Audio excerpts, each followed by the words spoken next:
हुजूर अकरम सल्लल्लाहु अलैहि वसल्लम के ताइफ के सफ़र का किस्सा। नुबुव्वत मिल जाने के बाद 9 वर्ष तक नबी अकरम सल्लल्लाहु अलैहि वसल्लम मक्का मुकरमा में तबलीग फरमाते रहे और कौम की हिदायत और इस्लाह की कोशिश फरमाते रहे, लेकिन थोड़ी सी जमात के सिवा जो मुसलमान हो गई थी और थोड़े से ऐसे लोगों के अलावा जो बावजूद मुसलमान न होने के आपकी मदद करते थे।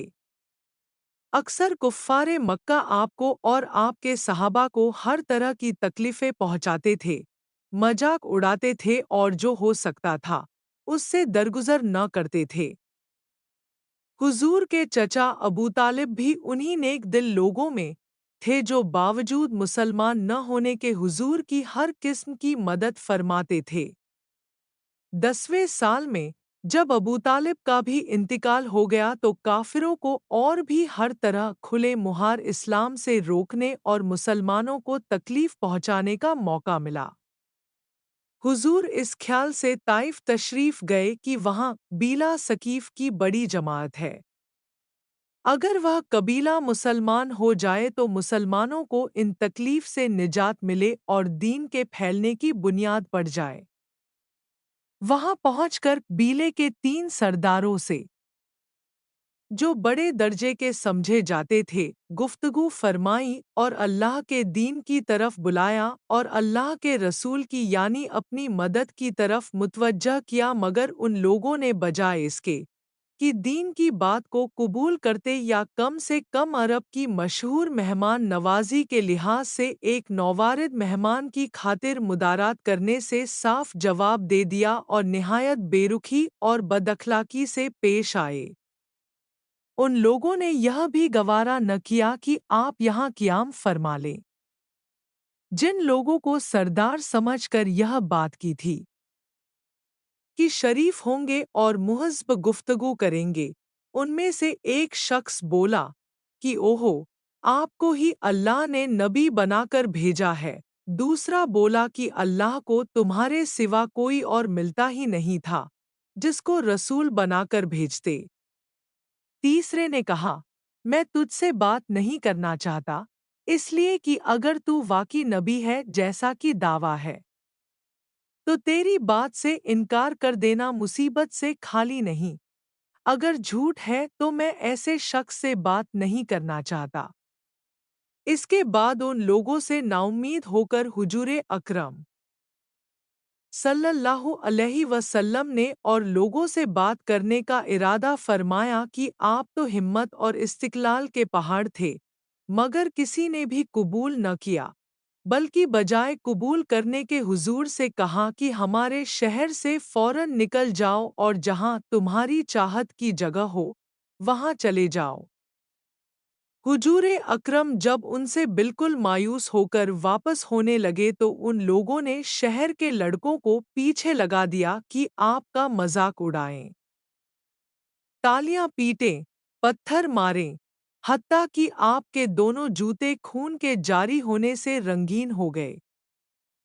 हुजूर अवदस इसी हालत में वापस हुए।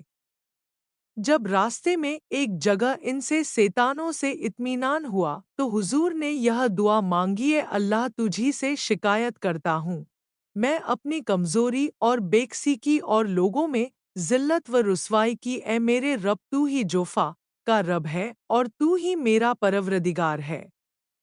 तू मुझे किसके हवाले करता है? किसी अजनबी बेगाने के जो मुझे देखकर तुरशुरू होता है और मुंह चिढ़ाता है, या कि किसी दुश्मन के जिसको तूने मुझ पर काबू दे दिया? ए अल्लाह, अगर तू मुझसे नाराज नहीं है तो मुझे किसी की भी परवाह नहीं। तेरी हिफाजत मुझे काफ़ी है। मैं तेरे चेहरे के उस नूर के तुफैल जिससे तमाम अंधेरियां रोशन हो गईं और जिससे दुनिया और आखिरत के सारे काम दुरुस्त हो जाते हैं, इस बात से पनाह मांगता हूँ कि मुझ पर तेरा गुस्सा हो या तू मुझसे नाराज हो। तेरी नाराज़गी का उस वक्त तक दूर करना ज़रूरी है जब तक तू राज़ी न हो। न तेरे सिवा कोई ताकत है, न कुव्वत, मालिकुल मुल्क की शान खारी को इस पर जोश आना ही था कि हज़रत जिब्रील अलैहिस्सलाम ने आकर सलाम किया और अर्ज किया कि अल्लाह ताला ने आपकी कौम की वह गुफ्तगू जो आपसे हुई सुनी और उनके जवाबात सुने और एक फरिश्ते को जिसके मुताल्लिक पहाड़ों की खिदमत है आपके पास भेजा है कि आप जो चाहें उसको हुक्म दें। इसके बाद उस रिश्ते ने सलाम किया और अर्ज किया कि जो इरशाद हो मैं उसकी तामील करूं। अगर इरशाद हो तो दोनों जानिब के पहाड़ों को मिला दूं जिससे यह सब दरमियान में कुचल जाएं, या और जो सज़ा आप तजवीज़ फरमाएं। हुजूर रहीम व करीम ज़ात ने जवाब दिया कि मैं अल्लाह से इसकी उम्मीद रखता हूँ कि अगर यह मुसलमान नहीं हुए तो इनकी औलादों में से ऐसे लोग पैदा हों जो अल्लाह की परिस्तिश करें और उसकी इबादत करें। यह है अखलाक उस करीम ज़ात के जिसके हम लोग नाम लेवा है कि हम ज़रा सी तकलीफ से किसी को मामूली गाली दे देने से ऐसे भड़क जाते हैं कि फिर उम्र भर उसका बदला नहीं उतरता। जुल्म पर जुल्म करते रहते हैं और दावा करते हैं अपने मोहम्मदी होने का, नबी के पैरू बनने का। नबी करीम सल्लल्लाहु अलैहि वसल्लम इतनी सख्त तकलीफ और मशक्क़त उठाने के बावजूद न बद्दुआ फरमाते हैं न कोई बदला लेते हैं। सभी हजरात से गुजारिश है वीडियो को ज़्यादा से ज़्यादा लोगों तक भेजें और चैनल को सब्सक्राइब करें।